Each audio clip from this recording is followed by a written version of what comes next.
영접하러 문 앞에 기다려 서 있네. 아멘.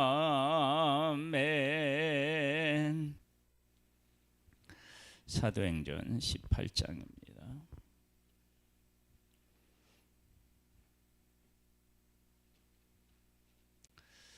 예수님이 이 땅에 오신 것은 우리를 구원하기 위해서 오셨다.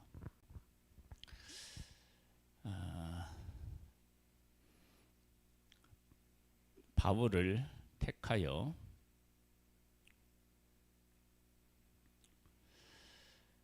사도로 하나님이 부르시고 지금 전도자로서의 삶을 살아가게 하신 이유, 그리고 지금까지 바울에게 있었던 많은 일들, 그런 일들을 함축적으로 표현해서 하나님이 말씀하셨는데, 그 말씀이 오늘 본문 9절 10절에 있습니다. 그래서 오늘 9절 10절을 먼저 말씀을 보겠습니다. 밤에 주께서 환상 가운데 바울에게 말씀하시되 두려워하지 말며 침묵하지 말고 말하라. 내가 너와 함께 있음에 어떤 사람도 너를 대적하여 해롭게 할 자가 없을 것이니 이는 이 성중에 내 백성이 많음이라 하시더라. 두려워하지 말라, 침묵하지 말라. 이것은 한마디로 얘기하면 바울이 두려워했다는 얘기고, 바울이 두려워할 일이 있었다는 거잖아요. 그리고 말 못할 상황이 있었다는 거잖아요. 그런 일이 분명히 바울의 삶에 있었는데, 그런데 10절에 보면 하나님이 말씀하신 것은 바울이 현실적으로 느끼는 것하고 너무 다른 거예요. 내가 너와 함께 있음에 어떤 사람도 너를 대적하여 해롭게 할 자가 없을 것이니. 지금까지 오면서 하나님이 함께 안 하셨나요? 하셨죠. 대적하여 해롭게 할 자가 없었느냐? 있었죠. 그런데 하나님께서는 내가 너와 함께 있어서 어떤 사람도 너를 대적하여 해롭게 할 자가 없다. 하나님이 이렇게 하시는 이유는 하나님의 백성이 많기 때문이다. 이제 그 말씀을 가지고 한번 1절부터 다시 한번 보겠습니다. 그 후에 바울이 아덴을 떠나 고린도에 이르러 아굴라라 하는 본도에서 난 유대인 한 사람을 만나니 글라우디오가 모든 유대인을 명하여 로마에서 떠나라 한 고로 그가 그 안에 브리스길라와 함께 이달리아로부터 새로 온지라. 바울이 그들에게 가매 생업이 같으므로 함께 살며 일을 하니 그 생업은 천막을 만드는 것이더라.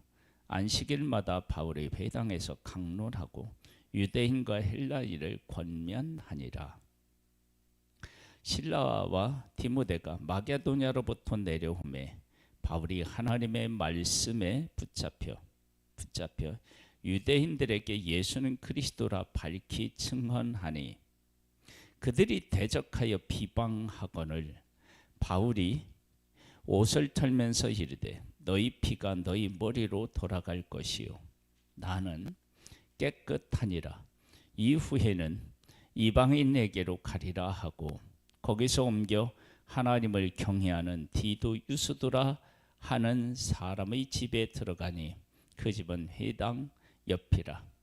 또 회당장 그리스도가 온 집안과 더불어 주를 믿으며 수많은 고린도 사람들도 듣고 믿어 세례를 받더라. 이런 일이 있었어요. 밤에 주께서 환상 가운데 바울에게 말씀하시되 두려워하지 말며 침묵하지 말고 말하라. 내가 너와 함께 있음에 어떤 사람도 너를 대적하여 해롭게 할 자가 없을 것이니 이는 이 성중에 내 백성이 많음이라 하시더라. 분명히 조금 전에도 유대인들의 반대가 극심해서 그곳을 떠나면서 사람들에게 이 일에 대한 책임이 너희들에게 있다. 그렇게 이야기할 만큼 일이 있었잖아요. 그리고 다윗이라고 하는 사람도 사울에게 쫓기다가 왕에게 쫓기다가 나중에는 처음에는 이제 뭐 사울을 이렇게 살려주는 일도 있었는데 근데 계속 그런 일이 있으니까 내가 이렇게 있다가 사울에게 잡혀 죽겠다. 그래서 이제 블레셋에 가서 그래서 이제 문제가 생기는데 사람은 어느 순간 두려움이 찾아오게 되어 있어요. 그리고 여기 유대인들이 계속적으로 뭐 비방하고 대적하고 비방하니까 옷을 떨면서 너희 피가 너희에게 돌아갈 것이니라. 나는 깨끗하니라. 그러면서 이후에는 이방인에게 가리라. 그렇게 이야기하잖아요. 유대인들에게 전하지 않고 이방인에게 간다. 그러면 이것은 누구에게 침묵하는 건가요? 유대인이죠. 그러니까 바울이 복음을 위해서 살아가고 있지만 하나님께서 바울을 통해서 하시고자 하는 일, 그 일에 대한 온전한 깨달음, 이것이 아직 부족했음을 알 수 있습니다. 두려워하지 말고 침묵하지 말라. 두려워했고 그리고 침묵했던 때가 있었다는 거예요. 침묵한 대상이 있었다는 거죠. 내가 너와 함께 있으면 어떤 사람도 너를 대적하여, 지금도 대적하고 있잖아요. 너를 괴롭게 할 자가 없대요. 이렇게 하는 것은 이 성중에 하나님의 백성이 많기 때문이래요. 그렇다면 이 일을 그 바울의 가지고 있는 가시로 설명하면 이렇습니다. 바울의 육신에 가시가 있었대요. 그 가시가 뭔지는 정확하게 모르지만 복음을 전하는 데 있어서 바울이 생각했을 때는 이건 방해가 된다라고 생각했는데 하나님께서는 네가 약할 그때에 곧 강해진다. 그렇게 이제 말씀하셔서 가시를 보는 관점이 완전히 바뀌게 되잖아요. 그래서 자기의 약한 것을 자랑했대. 가시가 자랑으로 바뀌었어요. 분명히 우리의 육신의 눈으로 보면 바울에게 있는 이 육신의 가시는 분명히 복음에 장애가 되는 것이었으면 틀림이 없어요. 그런데 하나님은 그 방해가 된다고 생각하는 그것이 복음에 있어서는 더 지금까지 유익했던 것이라고 말씀을 하셨어요.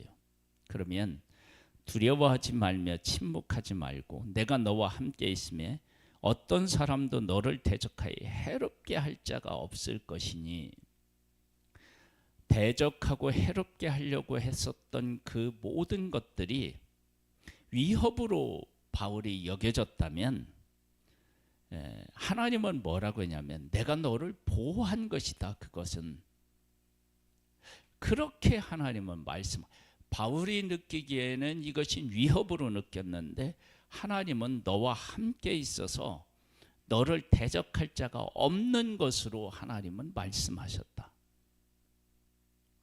그러니까 도대체 이걸 어떻게 우리가 해석하고 받아들여야 되느냐. 그러면서 이 성중에 내 백성이 많음이라 하시더라. 그랬더니 1년 6개월을 머물며 그들 가운데서 하나님의 말씀을 가르치니라고 순종해서 그렇게 이제 했어요. 그러면 바울이 이제 이러한 일이 있고 난 이후에는 전에 있었던 일과 다른 일들이 일어났겠느냐? 아니라는 거예요.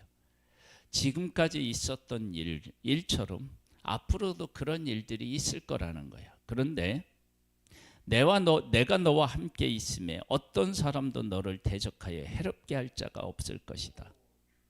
바울은 40의 하나 감한 매를 수도 없이 맞고요. 강의 위험, 강도의 위험을 당하였고요. 배고픈 일도 있었고요. 하여간 그런 일들이 수도 없이 겪었어요.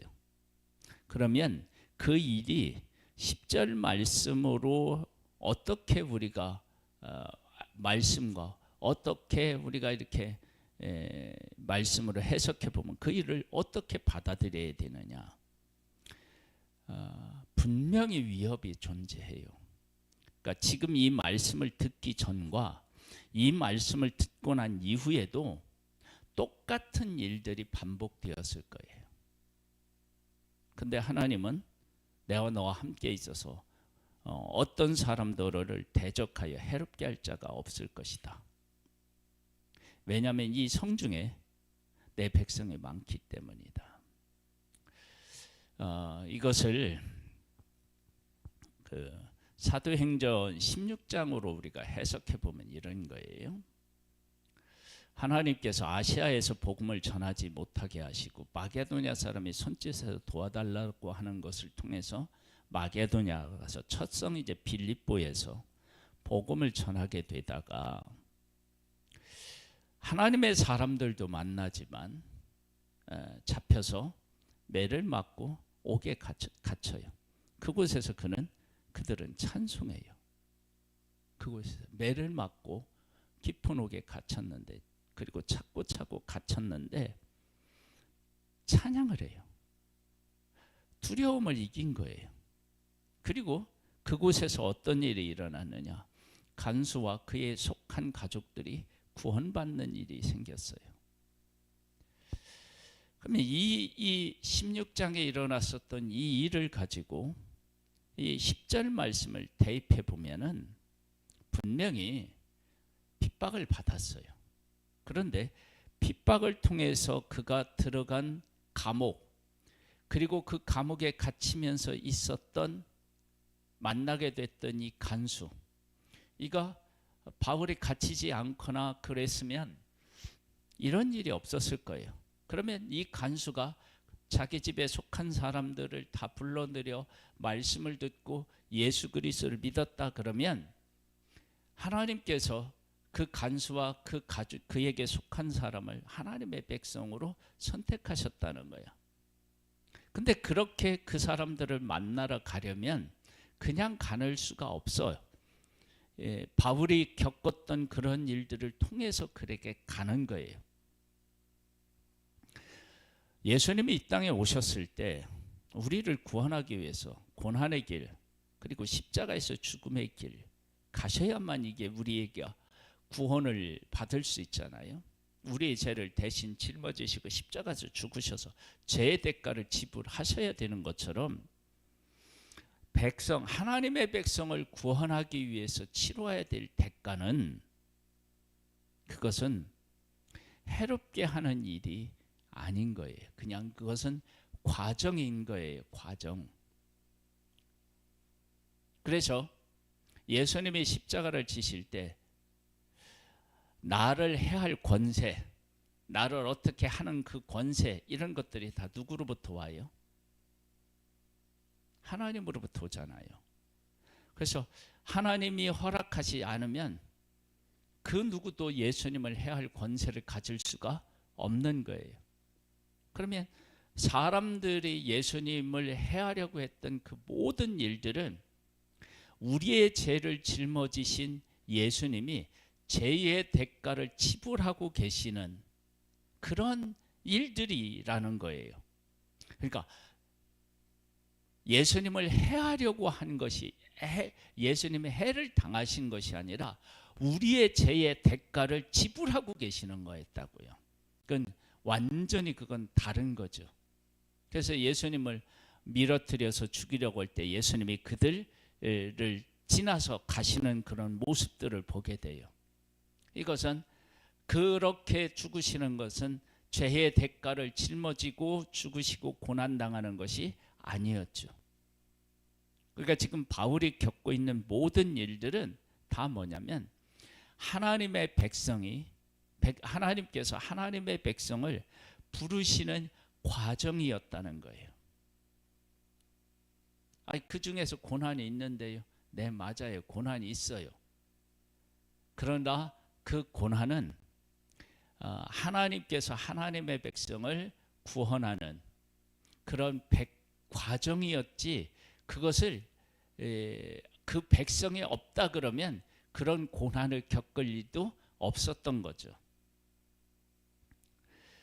그런 차원에서 우리들 안에 일어나는 고난에 대해서 새로운 시각, 새로운 마음, 새로운 해석이 우리에게 필요한 거예요.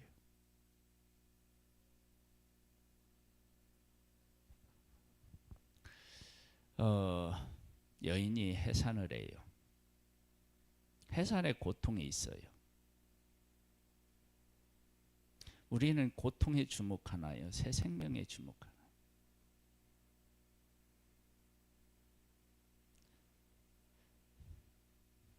그거와 같은 거예요.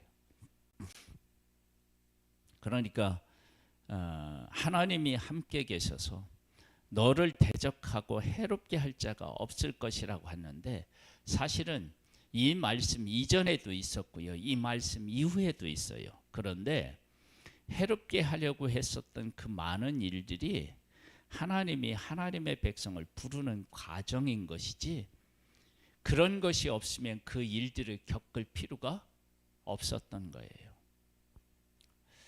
12절로부터 봅니다. 갈리오가 아가랴 총독되었을 때에 유대인이 일제 일어나 바울을 대적하여, 보세요, 법정으로 데리고 가서 말하되, 아니 없다며.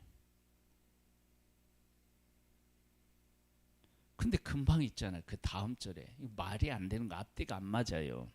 근데 이 사람이 율법을 어기면서 하나님을 경외하라고 사람들을 권한다 하거늘 바울의 입을 열고자 할 때에 갈리오가 유대인들에게 이르되, 너희 유대인들아, 만일 이것이 무슨 부정한 일이나 불량한 행동이었으면 내가 너희 말을 들어주는 것이 옳거니와, 만일 문제가 언어와 명칭과 너희 법에 관한 것이면 너희가 스스로 처리하라. 나는 이러한 일에 재판장 되기를 원하지 아니하노라 하고 그들을 법정에서 쫓아내니 모든 사람이 회당장 소스네르를 잡아 법정 앞에서 때리되 갈리오는 이 일을 상관하지 아니하니라. 이 유대인들은 법의 호수에서 정식적으로 이들을 핍박하려고 했는데, 법관이 그 일은 내가 처리할 문제가 아니라고 해서 뭐냐면은 유대인들에게 이거 내가한테 가져오지 마라, 그리고 내쫓는 거예요. 그들은 법적으로 그들을 구속하려고 했는데 그게 안 됐어요. 하지만 핍박은 받았어요. 그래서 이들은 뭐냐면 핍박을 받았지만 무엇을 할 수 있는 자유는 있었느냐? 복음을 전할 수 있는 자유가 생긴 거예요. 이것이 하나님께서 뭐를 하신 것이냐면, 너와 함께 있어서 어떤 사람도 너를 대적하여 해롭게 할 자가 없다. 무엇을 해롭게 할 수가 없느냐? 내 백성들이 많은데 내 백성을 구원하는 데 있어서 해롭게 할 수가 없는 거예요. 그러니까 복음의 고난은 고난 자체가 없는 게 아니라 하나님이 하시고자 하는 일을 할 수 없게 만드는 일이 없다는 거예요. 그것이 만약에 복음을 전하는데 하나님의 백성이 있는데 그 복음 자체가 막아지면 그건 진짜 고난이에요. 그건 하나님이 함께 하신 것이 아니에요. 그러나 고난을 겪고 어려운 일을 겪는데 그 가운데서 하나님의 백성들에게 말하여지고 하나님의 백성의 그런 사건을 통해서 하나님의 백성으로 부른다 그러면 그것은 하나님이 함께 하신 것이지 그리고 해롭게 한 것이 아닌 거예요.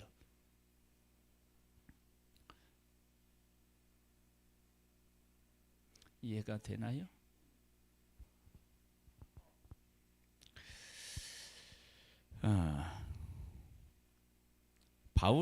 바울은 더 여러 날 머물다가 형제들과 작별하고 배 타고 수리아로 떠나갈새 브리스길라와 아굴라도 함께 하더라. 바울이 일찍이 서원이 있었으므로 갱그리아에서 머리를 깎았더라. 에베소에 와서 그들을 거기 머물게 하고 자기는 회당에 들어가서 유대인들과 변론하니 여러 사람이 더 오래 있기를 청하되 허락하지 아니하고 작별하여 이르되 만일 하나님의 뜻이면 너희에게로 돌아오리라고 배를 타고 에베소를 떠나 가이사라에 상륙하여 올라가 교회의 안부를 물은 후에 안디고로 내려가서 얼마 있다가 떠나 갈라디아와 프루기아 땅을 차례로 다니며 모든 제례를 굳건하게 하니라. 알렉산드리아에서 난 아볼로라 하는 유대인이 에베소에 이르니 이 사람은 언변이 좋고 성경에 능통한 자라. 그가 일찍이 주의 도를 배워 열심으로 예수에 관한 것을 자세히 말하며 가르치나 요한의 세례만 알따름이라. 그가 회당에서 담대히 말하기 시작하거늘 브리스길라와 아글라가 듣고 데려다가 하나님의 도를 더 정확하게 풀어 이르더라.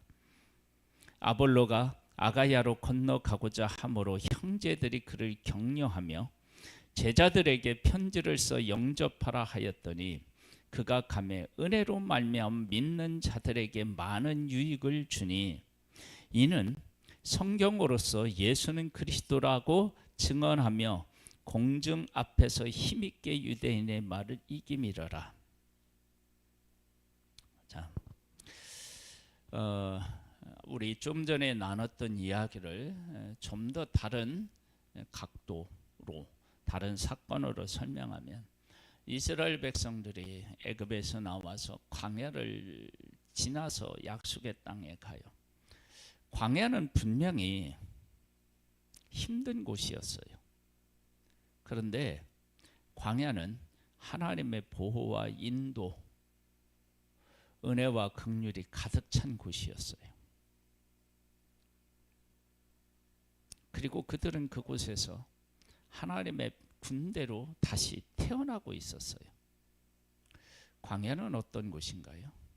하나님의 백성은 불평, 불만, 원망하는 곳으로 여겼고요.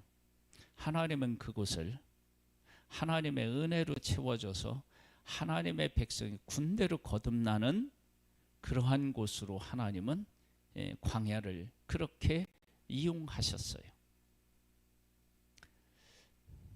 어떤 게 답인가요?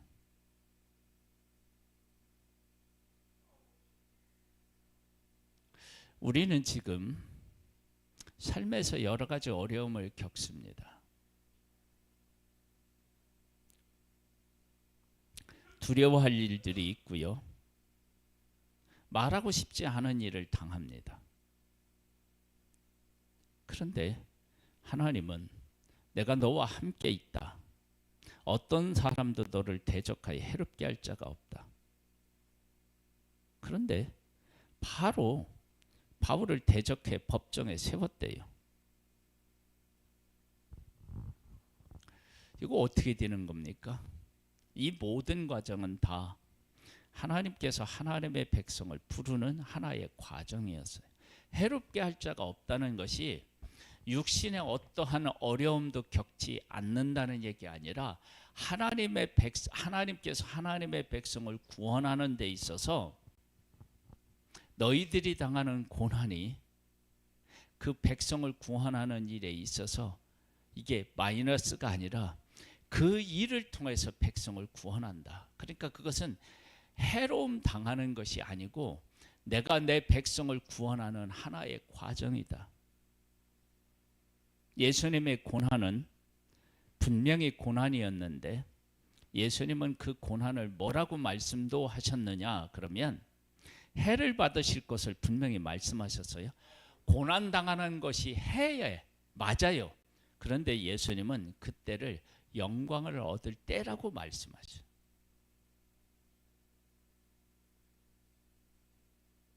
그러니까 육신으로는 분명히 해를 당하는데 그 해 당하는 것이 하나님의 백성을 부르는 그 과정이고 그 일을 위해서 당한 일이라는 거예요. 그러니까 그것은 해롭음을 받는 것이 아니라 하나님의 백성이 하나님께서 그 백성을 부르는 하나의 과정이었다.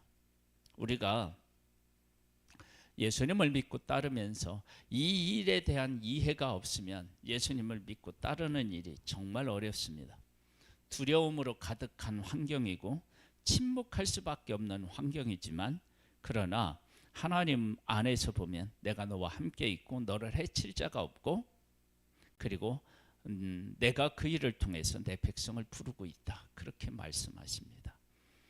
현실과 하나님의 의도와 뜻, 하나님의 하실 일들을 명확하게 구분짓고 그것들을 해석해내서 하나님의 함께 하심과 하나님의 보호하심과 하나님의 이루실 일들을 밝히 보는 하나님의 성령의 사람이 되기를 주님의 이름으로 축복합니다. 사랑하는 하나님 아버지, 우리에게 하늘의 지혜를 허락하셔서 하나님께서 하시고자 하는 진정한 일과 그 일을 위해서 일어나는 일이 고난이 아니고 과정임을 깨달아 알 수 있는 은혜를 베풀어 주옵소서. 예수님의 이름으로 기도드립니다. 아멘. 하늘에 계신 우리 아버지여, 이름이 거룩히 여김을 받으시오며 나라의 임하옵시며 뜻이 하늘에서 이룬 것 같이 땅에서도 이루어지리이다. 오늘날 우리에게 일루할 양식을 주옵시고 우리가 우리에게 죄 지은 자를 사하여 준 것 같이 우리 죄를 사하여 주옵시고 우리를 시험에 들게 하지 마옵시고 다만 악에서 구하옵소서. 내게 나라와 권세와 영광이 아버지께 영원히 있사옵나이다. 아멘.